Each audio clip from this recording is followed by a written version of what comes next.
I like to keep my footwear minimal. This means that no matter where I am or what I'm doing, I know I will always be connected to the earth no matter what. All jokes aside, minimalist and collection are probably two words you wouldn't expect to go together, especially when talking about footwear. But for the past few years, I've been more intentional about what I put onto my feet and was surprised I got a lot more out of this than I expected. This all started because when I was younger, I felt insecure when people would point out that my foot turned out whenever I would walk or run, which led me down a journey to discovering how the shoes we wear affects our foot health, which in turn affects our overall physical capability and well-being. In his book Born to Run, Chris McDougall tells the story of how shoe companies have been pushing the message that we need their comfortable shoes to go about our day, and we buy into it forgetting that for hundreds, if not for thousands of years, our ancestors got by just fine without designer sneakers or extra cushioned runners. As he spent time with the Tarahumara tribe, a tribe of people famous for running days on end through rocky terrain, wearing only something like these, regularly well into old age, reminds us that even today, there are still people who thrive wearing minimal footwear.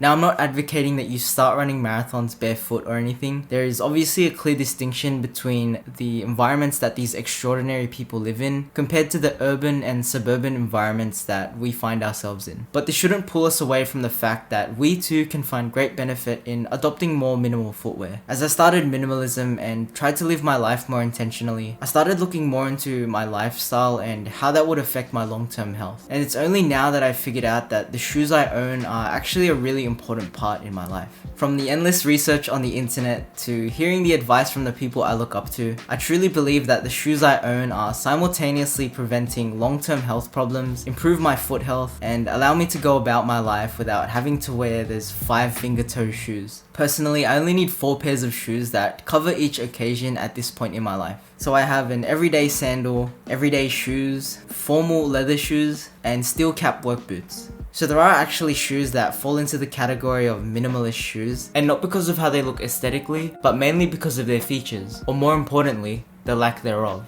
which is why they're also referred to as barefoot shoes. So they will have a 0 heel drop, which means there is no elevation in the heel, there's little to no arch support, there is minimal cushioning, and they also have a wide toe box at the top of the shoe. And just on a personal preference, I really wanted shoes that were stylish enough so that I could still go out and not really make a big fuss about what I was wearing. For my everyday sandals, I chose to get a pair of Earthrunners. I got the ones that are only 9mm thin. I wear these the most out of all of my shoes. If you do decide to get these, just be warned, everyone else is just gonna call these Jesus sandals. For my everyday shoe, I own the Primus Light 3s by Viva Barefoot. I would call these my go-to shoes whenever I can't wear my sandals. I think the best thing about these shoes is how discreet they are. They look similar to any other pair of runners, whilst having the best features of a minimalist shoe. For my formal shoes, I own the Ra 2s by Vivo Barefoot.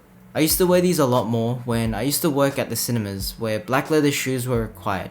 But now I use them every now and then whenever there's an event that requires me to dress up more than casual. They aren't as stylish as many other leather formal shoes, but they are way more comfortable, especially when you have to stand on them the whole day. For steel cap boots, I own the QS700s by Birkenstock. These are the most recently added shoes to my collection, as I'm working at a place where steel cap boots are required.